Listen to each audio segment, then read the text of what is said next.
Coordination compounds में आपने सबसे पहले कहा कि आखिर कोऑर्डिनेशन कंपाउंड्स क्या होते हैं और कैसे वो अलग होते हैं डबल सोल्ट से। देन आपने कहा कि कोऑर्डिनेशन कॉम्प्लेक्स के अंदर आपके पास मेटल होता है, आपके पास लिगेंड होता है। तो आपने पहले मेटल के बारे में पढ़ा, देन आप लोगों ने पढ़ा कि आखिर लिगेंड क्या होता है और लिगेंड को आप किस तरीके से क्लासीफाई कर सकते हो। लिगेंड क्लासिफिकेशन में आप लोगों ने कुछ टर्म्स पढ़ी, जैसे कि आपने पढ़ा कि आखिर हैप्टिसिटी क्या है, डेंटिसिटी क्या है, एम्पिरिकल लिगेंड क्या है, फ्लेक्सिबल लिगेंड क्या है, और ये आपके पास कहानी थी मेटल और लिगेंड की। तो अभी तक आप लोगों ने इंडिविजुअली मेटल को पढ़ लिया, इंडिविजुअली आप लोगों ने लिगेंड को पढ़ लिया। अब हम पढ़ने वाले हैं कि आखिर मेटल और लिगेंड के बीच में जो बॉन्डिंग होती है उस बॉन्डिंग को हम लोग किस तरीके से एक्सप्लेन करते हैं। और आज हम लोग पढ़ेंगे कि आखिर हसाब ने किस तरीके से इसको कॉन्सेप्ट को बताया आपको कि कैसे आपके पास बॉन्डिंग होती है मेटल और लिगेंड के बीच में। ये थ्योरी आपके पास सबसे पुरानी थ्योरी है। तो स्टार्ट करते हैं इस लेक्चर को, स्टार्ट करते हैं हसाब के कॉन्सेप्ट को, जिससे आप एक्सप्लेन करने वाले हो मेटल और लिगेंड की बॉन्डिंग।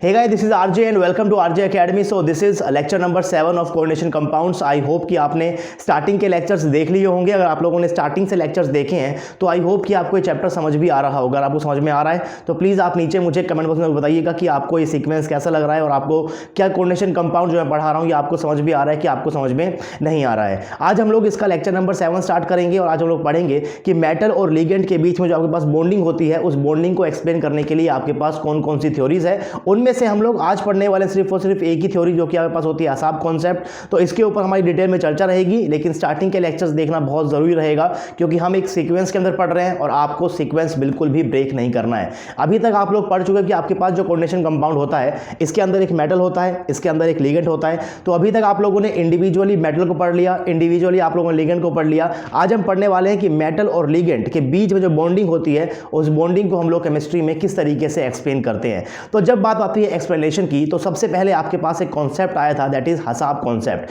अब इस कॉन्सेप्ट को पिक्चर में क्यों लेकर आए, पहले थोड़ी चर्चा कर लेते हैं उस बारे में। अभी तक आप लोग बोलते आ रहे हैं कि आपके पास जो कोऑर्डिनेशन कंपाउंड है उसके अंदर आपके पास क्या होता है, आपके पास एक मेटल होता है और आपके पास कुछ नंबर ऑफ लिगेंड होंगे। लेट्स से आपके पास क्या है, यहाँ पर n नंबर ऑफ लिगेंड्स है।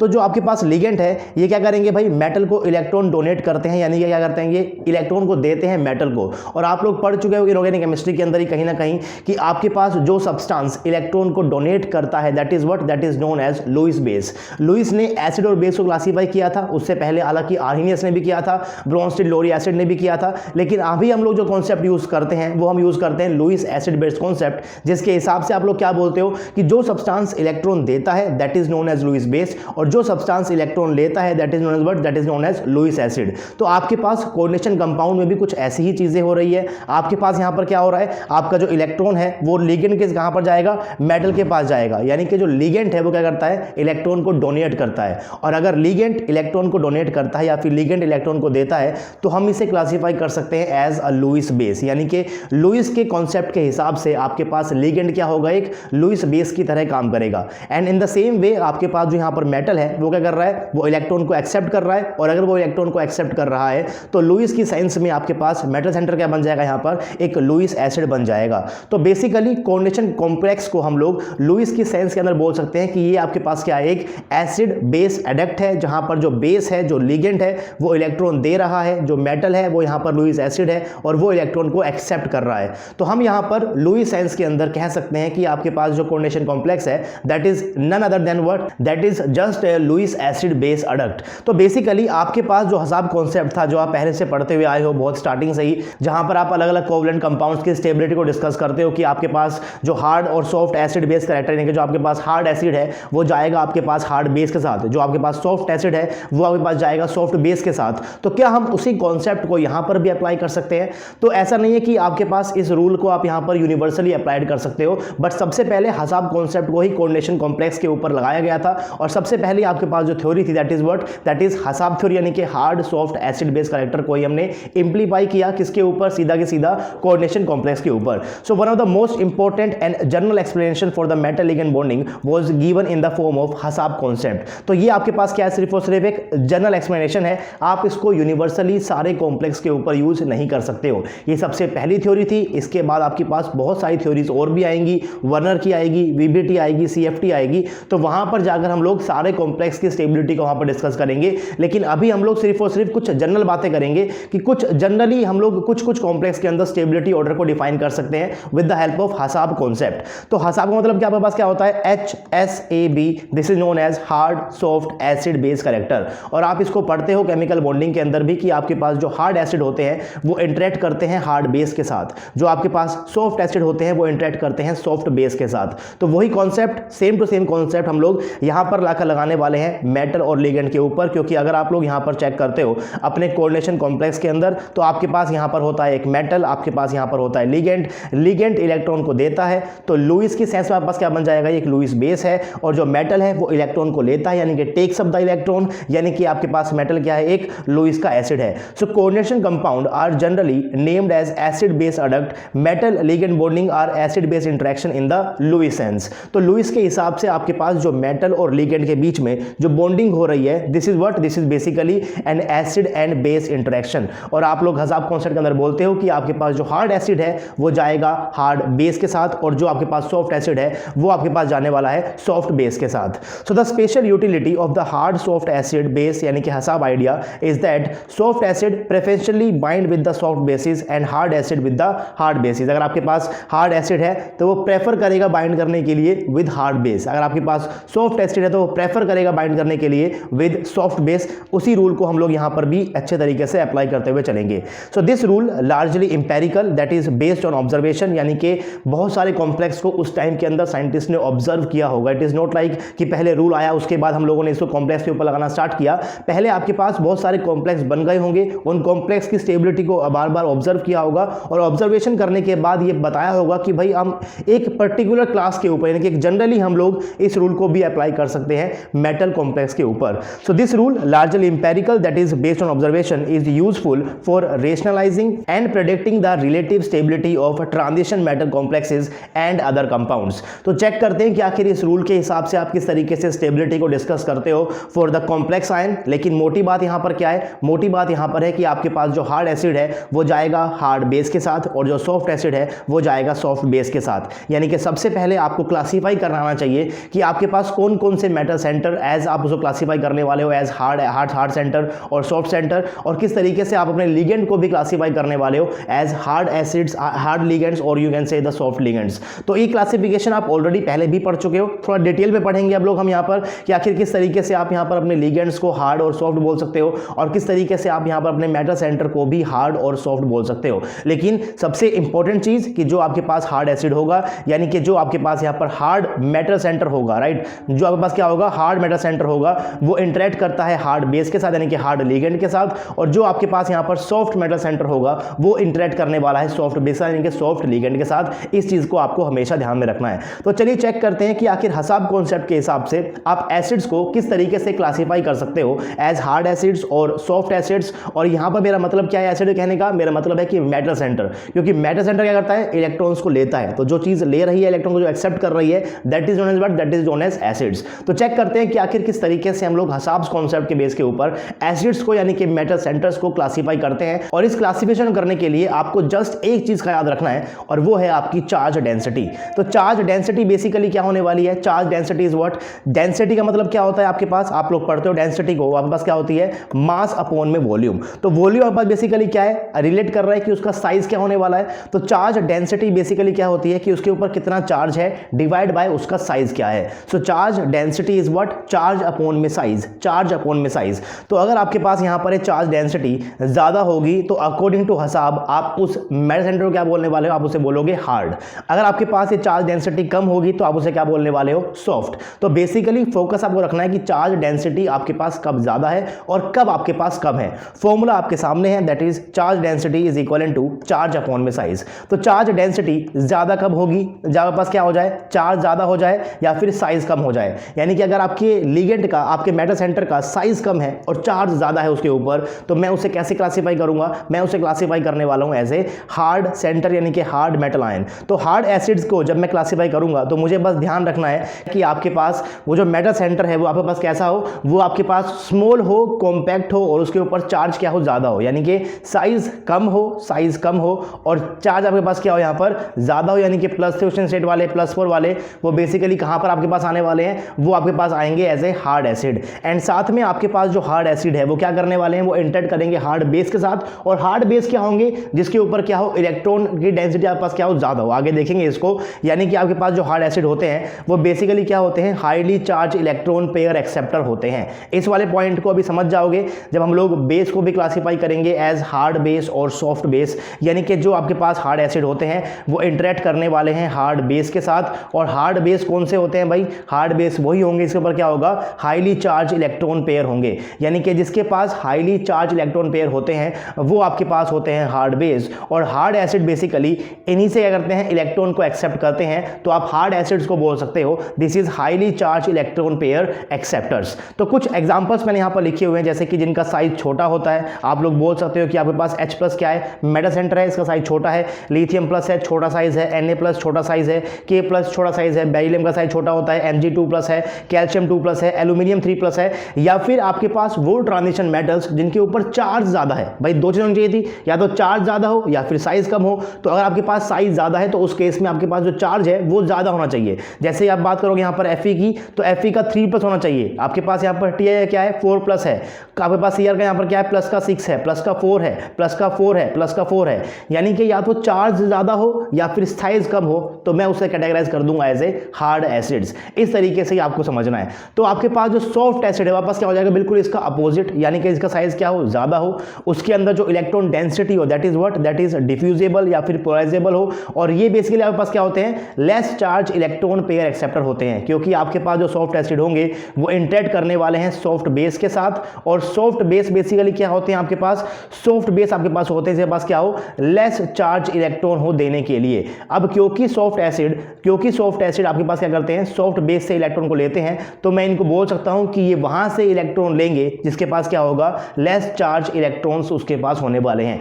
सो soft acids are basically what, they are large, they have diffusive and polarizable electron density and they are less charge electron pair acceptors. कुछ examples लिखे हुए हैं। तो सॉफ्ट एसिड अगर आपको चेक करना है तो उसकी चार्ज डेंसिटी कम होनी चाहिए। अब चार्ज डेंसिटी कैसे कम होगी भाई, अगर आपको चार्ज डेंसिटी कम करना है तो या तो चार्ज कम हो या अगर आपके पास क्या हो, साइज ज्यादा हो। तो वो जो आपके पास मेटा सेंटर है जिनका साइज ज्यादा है और चार्ज कम है, यानी कि +2 वाले अब यहां पर आएंगे, +2 और +1 वापस कहां पर आने वाले हैं, इस वाले कैटेगरी के अंदर आएंगे, यानी कि एज ए सॉफ्ट एसिड आप लोग क्लासीफाई करोगे। तो कुछ एग्जांपल लिखे हुए हैं, Cd+2, Hg22+, Hg2+, copper plus, Ag+, Au+, Tl+, Pd+2, Pt+2 and जितने भी मेटल आपके पास होते हैं विद जीरो ऑक्सीडेशन स्टेट वो आपके पास कहां पर आएंगे, एज ए सॉफ्ट एसिड आएंगे। क्योंकि जिस मेटल के पास उसकी ऑक्सीजन स्टेट 0 है यानी उसके ऊपर चार्ज क्या है, 0 है। और अगर आपके पास यहाँ पर चार्ज ही 0 हो गया, और आपके पास यहाँ पर चार्ज ही 0 हो गया, तो इससे कम तो क्या ही होगा मेटल का, तो आपके पास यहाँ पर क्या हो जाएगी, चार्ज डेंसिटी भी कम हो जाएगी, जिसकी वजह से आप उसे कहाँ क्लासीफाई करोगे, आप उसे क्लासीफाई करने वाले हो एज ए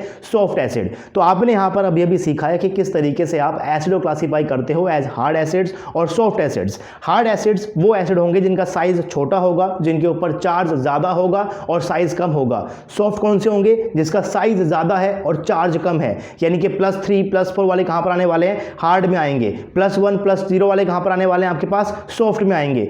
इसी तरीके से आपके पास अब एक चीज होती है बॉर्डर लाइन भी, यानी कि जिनके ऊपर आपके पास जिनका साइज भी कंपेरेबल ज्यादा छोटा ना हो, चार्ज भी बहुत ज्यादा ना हो, तो उस केस के अंदर आपके पास जो चार्ज डेंसिटी है वो ना तो हार्ड में जाती है ना ही वो जाएगी सॉफ्ट के अंदर। तो उस टाइप के मेटल सेंटर आप लोग क्या बोलने वाले हो, बॉर्डर लाइन मेटल सेंटर बोलोगे। जैसे कि मैंने यहां पर कुछ एग्जांपल्स लिखे हुए हैं, Fe के ऊपर अगर चार्ज हुआ +2, तो ना तो इसका साइज बहुत ही ज्यादा है, ना आपके पास यहां पर चार्ज बहुत ज्यादा है, तो उस केस में आप इसको कहां पर क्लासीफाई करने वाले हो, आप उसे क्लासीफाई करोगे as a border line acids. तो कोबाल्ट का +2, निकल +2, यानी कि मेनली आपके पास जो +2 वाले होते हैं ये आपके पास कहां पर आते हैं, ये आपके पास आने वाले हैं बॉर्डर लाइन एसिड्स के अंदर। तो आई होप कि एसिड्स को आप क्लासीफाई कर लोगे as hard acids, soft acids और बॉर्डर लाइन एसिड्स। अब इनका यूज क्या होता है, इसकी एप्लीकेशन क्या होती है, मैं क्लासीफाई क्यों कर रहा हूं, वो आप लोगों को समझ में आएगा। एक बार हम लोग पहले क्या कर लेते हैं, एक बार हम लोग पहले यहां पर बेस को भी क्लासीफाई कर लेते हैं। तो बिल्कुल सेम तरीके से क्लासीफाई करना है आपको यहां पर अकॉर्डिंग टू हसाब कॉन्सेप्ट। जिसकी चार्ज डेंसिटी ज्यादा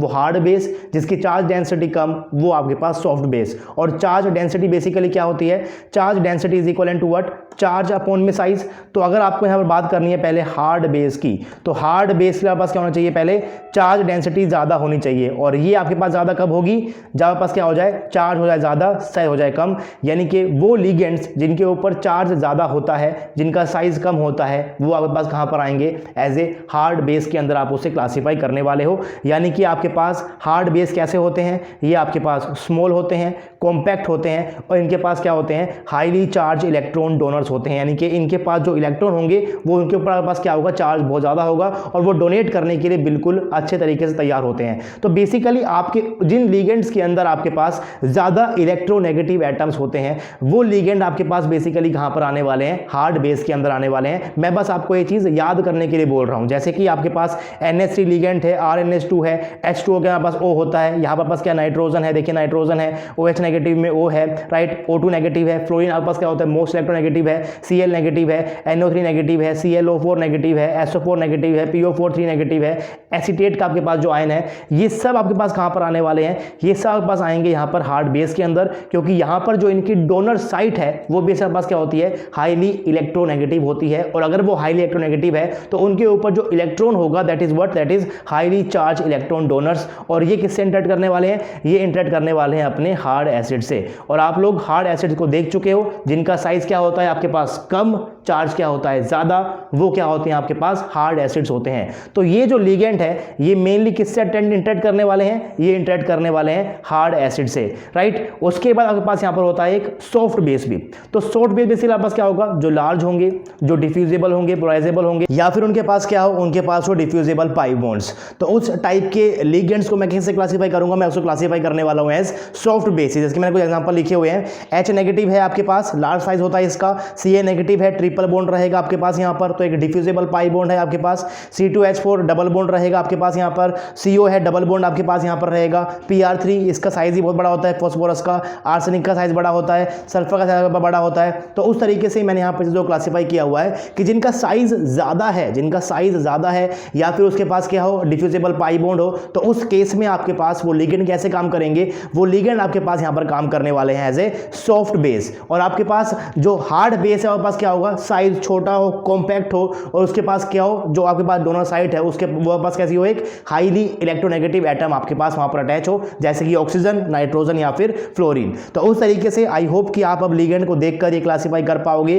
कि वो आपके पास एक हार्ड एसिड है या फिर वो आपके पास एक सॉफ्ट एसिड है, या फिर आपके पास वो एक लिगेंड हार्ड बेस है या फिर सॉफ्ट बेस है। तो मेटल आपके पास क्या होते हैं, एसिड्स होते हैं, लिगेंड आपके पास क्या होता है, बेस होता है। तो लिगेंड को आपको क्लासीफाई करना है एज हार्ड बेस और सॉफ्ट बेस, और आपको जो मेटा सेंटर है उसको आपको क्लासीफाई करना है एज ए हार्ड एसिड्स और सॉफ्ट एसिड्स। एंड देन आपको यहाँ पर अपने जनरल रूल को अप्लाई कर देना है कि जो आपके पास हार्ड एसिड्स होते हैं वो इंटरेक्ट करने वाले हैं आपके हार्ड बेस के साथ, और जो आपके पास सॉफ्ट एसिड्स हैं वो आपके इंटरेक्ट करने वाले हैं विद सॉफ्ट बेस के साथ। तो बस यही चीज़ों को आपको यहाँ पर इंक्लूड करते हुए चलना है। जिस तरीके से आपके पास थे बॉर्डर लाइन एसिड्स, उस तरीके से आपके पास यहाँ पर बॉर्डर लाइन बेस भी होते हैं। जैसे कि मैंने यहाँ पर एग्जांपल लिखा हुआ है N2, इनका साइज छोटा है लेकिन इसके पास क्या होता है, डिफ्यूजिबल पाई बॉन्ड है, लेकिन साइज इतना छोटा है कि ना तो ये जाएंगे आपके पास हार्ड वाले में, और इसके पास डिफ्यूजिबल पाई बॉन्ड भी है, लेकिन क्योंकि साइज छोटा है तो आप इसको ना तो सॉफ्ट बोल पाओगे ना इसको आप हार्ड बोल पाओगे, तो इनको आप क्लासीफाई करते हो as a border line basis.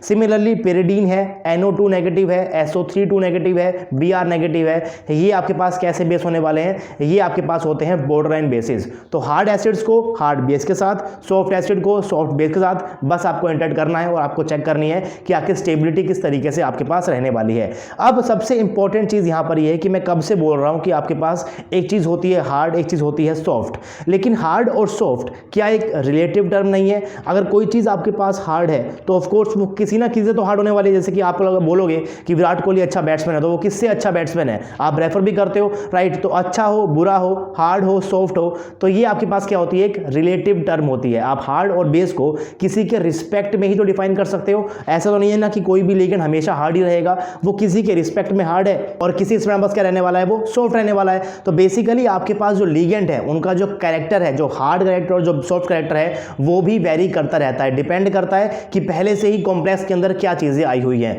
तो इसी प्रिंसिपल को हम लोग क्या बोलते हैं, सिम्बायोसिस प्रिंसिपल बोलते हैं। तो एक बार मैं आपको समझाता हूं, उसके बाद आपको समझ में आएगा किस तरीके से लिगेंड भी अपना रूप चेंज कर देते हैं और किस तरीके से हार्ड और सॉफ्ट कैरेक्टर की आप यहां पर ज्यादा बात नहीं करोगे। तो आखिर ये क्या होता है symbiosis principle. So hard and soft character are relative term, not absolute. Hard character of metal ion can be affected by other ligand present in the complex and this phenomena is known as symbiosis. Let's say मैं आपका example लेकर चलता हूं। Let's say कि आपके पास कोई complex है, मैंने यहां पर कॉम्प्लेक्स बनाया हुआ है हेलोपेंटाअमीन कोबाल्ट 2, यानी कि आपके पास यहां पर मेटल है कोबाल्ट 2 प्लस फॉर्म के अंदर, आपके पास यहां पर 5 क्या है, अमीन के लिगेंड है, और आपके पास यहां पर क्या है, कोई भी एक हेलोजन मान लो, यहां मैंने लगाया हुआ X, इसके ऊपर चार्ज क्या आपके पास कॉम्प्लेक्स के ऊपर +1 का चार्ज है। अब क्योंकि आपके पास यहां पर जो metal this is what, this is your cobalt 2+, और इसको आपने कहाँ क्लासीफाई किया है, +2 वालों को आप क्लासीफाई करते हो एज ए बॉर्डरलाइन एसिड्स। तो आपके पास ये क्या है, इसके पास क्या होता है, एक बॉर्डरलाइन कैरेक्टर आपके पास होने वाला है आपके इस मेटल सेंटर के ऊपर। तो अगर ये बॉर्डरलाइन है तो ये इंटरेक्ट कर जाएगा हार्ड के साथ भी और सॉफ्ट के साथ भी, कोई फर्क नहीं पड़ता है। लेकिन क्योंकि इस कॉम्प्लेक्स के अंदर पहले से ही क्या है, आपके पास 5 अमीन के लिगेंड है, और अमीन के लिगेंड बेसिकली आपके पास क्या होते हैं, हार्ड बेस की तरह काम करेंगे। इसकी जो डोनर साइट है उसके ऊपर नाइट्रोजन प्रेजेंट है, यानी कि हाईली इलेक्ट्रोनेगेटिव एटम प्रेजेंट है। तो आपके पास अमीन लिगेंड कैसा लिगेंड है, एक हार्ड बेस की तरह आपके पास एक काम करेगा। तो अगर मैं यहां पर इस X की जगह, राइट, आपके पास यहां पर क्या है, कोई ना कोई हेलोजन है, तो लेट्स से कि मैं यहां पर अप्लाई कर देता हूं F नेगेटिव को भी, और मैं यहां पर अप्लाई कर देता हूं लेट्स से I नेगेटिव को भी। तो इन दोनों को लगाने के बाद कौन सा कॉम्प्लेक्स ज्यादा स्टेबल होगा उसको ऊपर आपको यहां पर डिस्कशन करनी है। तो लेट्स से कि आपने पहले क्या किया, आपने यहां पर लगा दिया X की जगह F नेगेटिव, आपने यहां लगा दिया I नेगेटिव। डिफरेंस क्या होता है, F नेगेटिव क्या होता है, स्मॉल होता है, हाईली इलेक्ट्रोनेगेटिव एटम है इसके पास डोनर साइड के ऊपर, तो आपके पास ये क्या होगा, एज ए हार्ड बेस काम करेगा, या आपके पास क्या होता है, एज ए सॉफ्ट बेस काम करेगा। तो इस कॉम्प्लेक्स के अंदर अगर एक बार आपके पास लेट्स से कॉम्प्लेक्स हुआ CONH3,5F पॉजिटिव, और एक आपके पास कॉम्प्लेक्स हुआ CONH3,5 एंड यहां मैं लगा देता हूं I, और इसके ऊपर आपके पास क्या है, +1, और आपको चेक करना है कि इन दोनों कॉम्प्लेक्स में ज्यादा स्टेबल कॉम्प्लेक्स कौन सा होगा।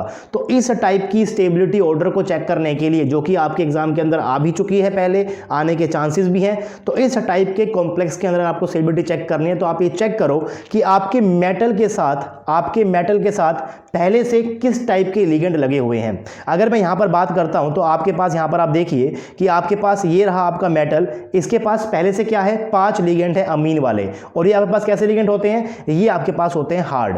अगर आपके पास पहले से ही इस कॉम्प्लेक्स के पास हार्ड लिगेंड्स हैं तो इस कॉम्प्लेक्स के पास अपने आप से ही एक टेंडेंसी होती है कि इसको नेक्स्ट लिगेंड भी कौन चाहिएगा, हार्ड ही चाहिएगा। अगर पहले से ही हार्ड है तो इसको नेक्स्ट भी हार्ड ही चाहिए। यानी कि अगर मैं यहां पर लगा दूंगा F नेगेटिव को, तो आपका जो कॉम्प्लेक्स है आपके पास क्या बन जाएगा, वो ज्यादा स्टेबल बन जाएगा। अगर मैं यहां पर लगाऊंगा I नेगेटिव को तो वो कम स्टेबल रहेगा, क्योंकि आपके इस कॉम्प्लेक्स के पास पहले से ही 5 अमीन के लिगेंड थे जो कि ऑलरेडी हार्ड है। तो ये चाहेगा कि जो नेक्स्ट अपकमिंग लिगेंड हो वो भी हार्ड हो। इसीलिए अगर आपके पास यहां पर F नेगेटिव आएगा जो कि हार्ड होता है, तो बनने वाला जो कॉम्प्लेक्स आपके पास क्या रहेगा, वो ज्यादा स्टेबल रहेगा। इस चीज को आपको ध्यान रखना है। एक और एग्जांपल मैं आपको यहां पर दिखा देता हूं भाई। लेट्स से कि आपके पास यहां पर एक कॉम्प्लेक्स है COCN5X, यहां आपके पास कोबाल्ट का मेटल सेंटर है, और ये आपके पास यहां प्रेजेंट है एज ए कोबाल्ट +3। अगर आपको अभी से निकालना आता है किस तरीके से आप मेटल की ऑक्सीजन स्टेट को निकाल सकते हो, तो आप निकाल कर देखिए। बाकी हम लोग आगे पढ़ने वाले हैं कि आखिर कैसे आप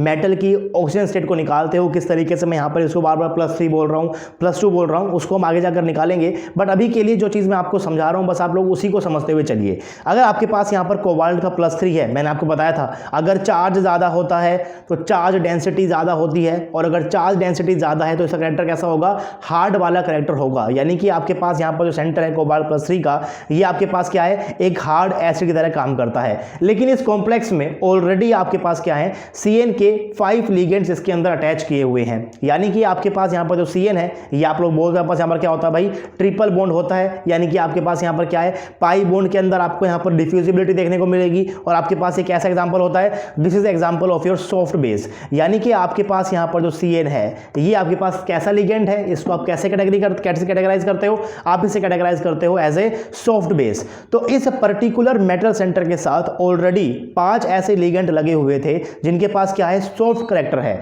हालांकि आपके पास ये मेटल सेंटर एक हार्ड सेंटर है आपके पास, और ये इंटरेक्ट करना चाहता है हार्ड बेस के साथ, लेकिन क्योंकि इसके पास ऑलरेडी 5 ऐसे लिगेंड लगे हुए हैं जो कि सॉफ्ट की तरह काम कर रहे हैं, तो यहां पर जो लिगेंड है उनका कैरेक्टर करता है डोमिनेंट। अगर पहले से ही आपके पास 5 ऐसे लिगेंड जो सॉफ्ट हैं, तो अपकमिंग लिगेंड को भी सॉफ्ट होना पड़ेगा।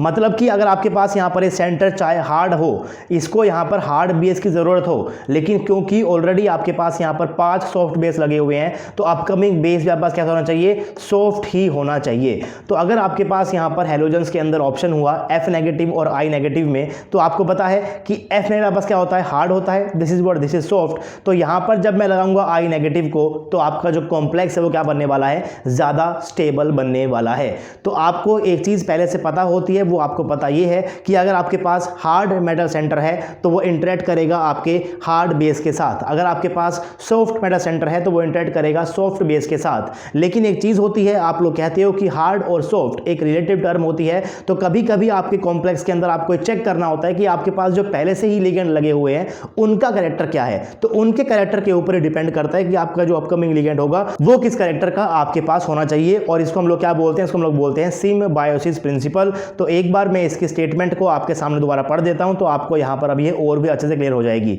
So hard and soft character are relative term, not absolute. Hard character of metal ion can be affected by other ligand present in the complex and this phenomena is known as symbiosis. जैसे कि आपने देखा इस example के अंदर, आपके पास यहां पर जो मेटल था इसके पास क्या था, हार्ड कैरेक्टर था, लेकिन आपके पास यहां पर जो अपकमिंग लिगेंड को अगर मैं यहां लगाऊंगा सॉफ्ट वाले को, तब क्या बन रहा है, आपके पास कॉम्प्लेक्स ज्यादा स्टेबल बन रहा है। इनकी स्टेबिलिटी को एक्सपेरिमेंटली चेक किया गया है, सबकी सब आपके पास क्या है, ये ऑब्जर्वेशंस के बेसिस के ऊपर ही मैं आपको यहां पर बता रहा हूं, और ऑब्जर्वेशन के ऊपर ही आपके पास ये पूरा की पूरा प्रिंसिपल है। ऑब्जर्वेशन के ऊपर ही आपके पास ये पूरी की पूरी हसाब कॉन्सेप्ट की थ्योरी है जिसको आप कोरिलेशन कंपाउंड के अंदर भी अप्लाई कर रहे हो। ये आपके पास एक बहुत ही जनरल थ्योरी है, सारे कॉम्प्लेक्स के ऊपर आप इसको अप्लाई नहीं कर सकते हो। जैसे कि आपके पास एक कॉम्प्लेक्स होता है AgNH3 प्लस का चार्ज इसके ऊपर रहेगा, तो ये कॉम्प्लेक्स पास क्या है, बहुत ज्यादा स्टेबल होता है। लेकिन अगर आप यहां बात करते हो तो आपके पास Ag बेसिकली आपके पास क्या है, एक सॉफ्ट सेंटर है, और आपके पास NH3 बेसिकली आपके पास क्या है, ये आपके पास एक हार्ड सेंटर है। तो आपके पास यहां पर एक जो सॉफ्ट मेटल है इंटरेक्ट कर रहा है हार्ड बेस के साथ, तो ये कंपाउंड स्टेबल कैसे हुआ, क्योंकि अकॉर्डिंग टू हसाब स्टेबल नहीं होना चाहिए था, लेकिन ये स्टेबल है। इसका मतलब आप हसाब कॉन्सेप्ट को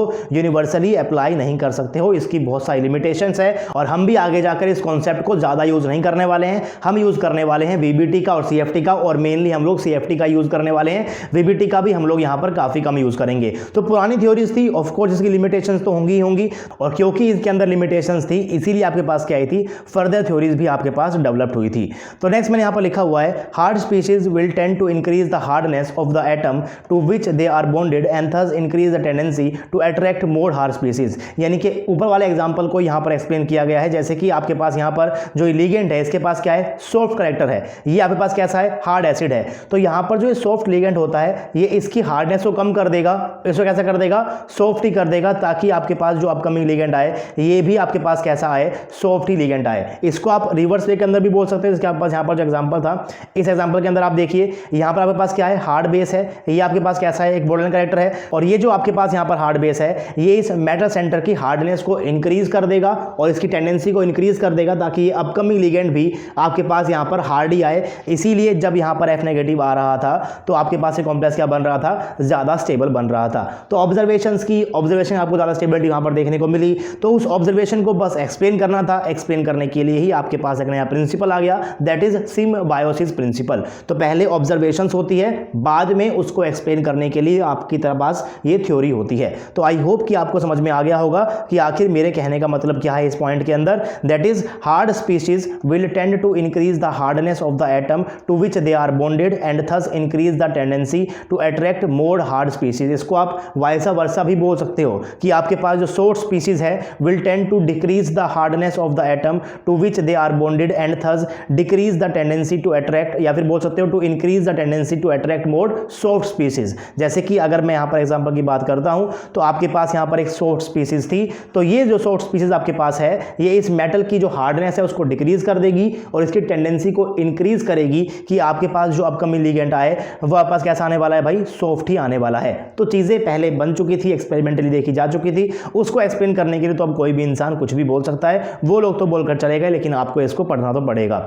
सो hard ligand predispose the metal to receive another hard ligand rather than soft. तो अगर आपके पास कॉम्प्लेक्स के अंदर पहले से ही हार्ड लिगेंड है तो वो पहले से ही मेटल को बोल देता है भाई तेरा कैरेक्टर चाहे कैसा भी हो, अगर मैं हार्ड हूं तो मुझे अगला भी क्या चाहिए, हार्ड ही चाहिए। So hard ligand predispose to the metal to receive another hard ligand rather than soft. चाहे आपके पास वो जो मेटल सेंटर है वो सॉफ्ट हो कि हार्ड हो, फर्क ही नहीं पड़ता, लेकिन पहले से ही अटैच हुए लिगेंड्स अगर आपके पास हार्ड हैं तो अगला भी हार्ड होना चाहिए। अगर पहले से अटैच किए हुए लीगेंड आपके पास सॉफ्ट है तो नेक्स्ट भी आपके पास सॉफ्ट होना चाहिए। मेटल की हार्डनेस गई भाड़ में, उससे कोई भी यहाँ पर ज़्यादा खास फर्क नहीं पड़ता है।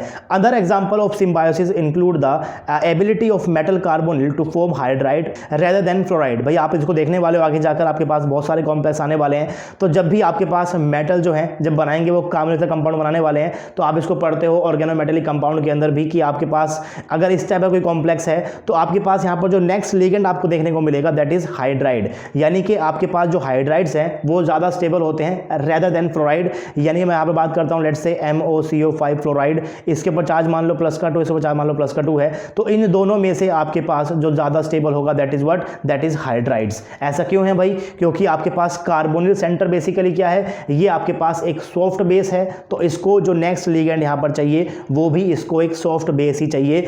H नेगेटिव क्या होता है, एक सॉफ्ट बेस होता है। F नेगेटिव आपके पास क्या होता है, एक हार्ड बेस होता है। तो वही बात है, यहाँ पर आप लोग क्या यूज कर रहे हो, सिम्बायोसिस का ही यूज कर रहे हो। अगर मेटल के पास पहले से ही 5 CO के लिगेंड है तो नेक्स्ट लिगेंड भी आपके पास सॉफ्ट वाला ही होना चाहिए। और अगर आपके पास ऑप्शन में हाइड्राइड और फ्लोराइड है तो आपको पता है कि ये आपके पास यहाँ पर होता है हार्ड, ये आपके पास यहाँ पर होता है सॉफ्ट। तो अगर आपके पास कार्बोनिल पहले से सॉफ्ट है तो मेटल की हार्डनेस चाहे कुछ भी हो, इसको जो नेक्स्ट लिगेंड चाहिएगा that is what, that is of soft character, यानी कि जो आपके पास हाइड्राइड्स होते हैं वो ज़्यादा स्टेबल है। अगर वो ज़्यादा स्टेबल है तो मेटल कार्बोनिल्स जनरली हाइड्राइड्स को ही प्रेफरेंशियली बनाते हैं रेदर देन फ्लोराइड्स, और इस चीज़ को आप आगे पढ़ने वाले हो ऑर्गेनोमेटेलिक कंपाउंड के अंदर भी। अब ये थी आपके पास हसाब कॉन्सेप्ट की कुछ मेजर सी बातें, कुछ मेजर एडवांटेज, लेकिन इसकी लिमिटेशंस भी है। HSAB concept does not explain the bonding pattern of all coordination complex as there are many complexes found stable but can't explain through HSAB concept. मैं आपको बता भी चुका हूं, जैसे कि आपके पास यहां पर एक ये कॉम्प्लेक्स होता है, डायमीन कॉम्प्लेक्स है आपके पास सिल्वर का, तो AgNH3+ का आपके पास यहां पर चार्ज है इसके ऊपर, तो ये काफी ज्यादा स्टेबल होता है। आप इसको आगे जाकर बहुत बार पढ़ने वाले हो। अब अगर ये स्टेबल है तो हसाब कॉन्सेप्ट यहां पर इसको एक्सप्लेन नहीं कर पाएगा, क्योंकि आपके पास ये क्या है, Ag+ की फॉर्म में है, यानी कि इसके ऊपर चार्ज क्या है, कम है, साइज क्या है, ज्यादा है। अगर चार्ज कम है, साइज ज्यादा है, तो आपके पास ये क्या हो जाएगा, सॉफ्ट कैरेक्टर का हो जाएगा। वहीं आपके पास जो होता है अमीन लिगेंड, इसका आपके पास कैरेक्टर कैसा होता है, ये आपके पास होता है हार्ड कैरेक्टर का। तो भाई सॉफ्ट वाला हार्ड से कैसे इंटरेक्ट कर रहा है, ये तो आपके हसाब कॉन्सेप्ट के अगेंस्ट है। लेकिन हसाब कॉन्सेप्ट कोई यूनिवर्सल थोड़ी है, वो तो बिल्कुल पहला कॉन्सेप्ट आया था, उसके बेसिस के ऊपर तो आप बस 15-20 कॉम्प्लेक्स को एक्सप्लेन कर सकते हो, बाकी सबको नहीं कर सकते हो। एग्जाम्पल आपके सामने लिखा हुआ है, इसीलिए अब आपको जरूरत पड़ने वाली है आगे और भी थ्योरीज की। लेकिन उन थ्योरीज को स्टार्ट करने से पहले बहुत जरूरी है कि आपके उस कॉम्प्लेक्स के अंदर जो मेटल है उसकी ऑक्सीडेशन स्टेट क्या है वो निकालना बहुत जरूरी होता है। उसी को हम लोग कहां पर सीखने वाले हैं, अपने नेक्स्ट कॉन्सेप्ट में सीखेंगे, that is electroneutrality principle. तो ये काफी इंपॉर्टेंट होगा, क्योंकि इसी से आप लोग क्या निकालने वाले हो कि आपके कॉम्प्लेक्स में जो मेटल सेंटर है कि आखिर उसका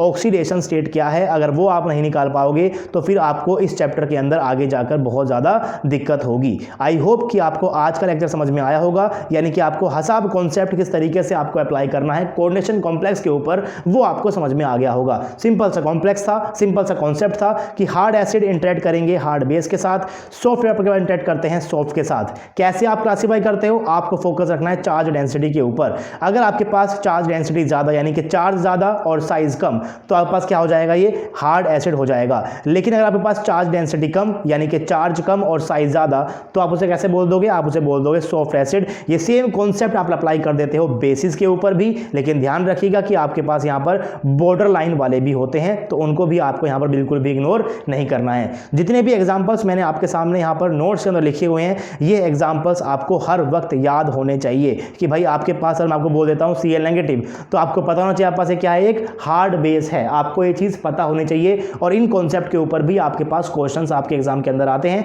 तो हम एक दो थ्योरीज पहले पढ़ लेते हैं, उसके बाद एग्जाम में जो आपके पास क्वेश्चन आए थे उन क्वेश्चंस को भी हम जरूर करेंगे। लेकिन आगे बढ़ने से पहले हम पहले पढ़ेंगे कि आखिर इलेक्ट्रोनेगेटिव प्रिंसिपल क्या होता है, जिसकी हेल्प से आप लोग काफी सारे कॉम्प्लेक्स की स्टेबिलिटी और एक्सप्लेन कर पाओगे। जिस तरीके से आपने हसाब के थ्रू करी, वैसे आप लोग नेक्स्ट प्रिंसिपल के थ्रू भी कर पाओगे। एंड देन हम लोग आगे बढ़ेंगे, हम लोग पढ़ेंगे आखिर VBT क्या होती है और आपके पास CFT क्या होती है। So this is it for today's lecture. I hope कि आपको लेक्चर पसंद आया होगा। लेक्चर आपको अच्छा लगा तो वीडियो को आपको लाइक करना है, शेयर करना है अपने फ्रेंड के साथ, और चैनल के ऊपर चैनल को सब्सक्राइब कर लो। सब्सक्राइब करते हुए आपको बेल आइकन को भी प्रेस करना है। अगर आपको मेरा काम अच्छा लगता है तो आप RJ अकेडमी की फाइनेंशियल हेल्प भी कर सकते हो। आप हमें गूगल पे, फोन पे या पेटीएम कर सकते हो। नंबर आपकी स्क्रीन के ऊपर है 9053519385। Any support is highly appreciable guys, ताकि आपके सपोर्ट के हेल्प से हम लोग आपके लिए नए नए कोर्सेज लाते रहे एकदम फ्री। आपसे मिलूंगा मैं नेक्स्ट क्लास में, तब तक के लिए लिए पढ़ते रहिए, पढ़ाते रहिए, खुश रहिए। Thank you so much.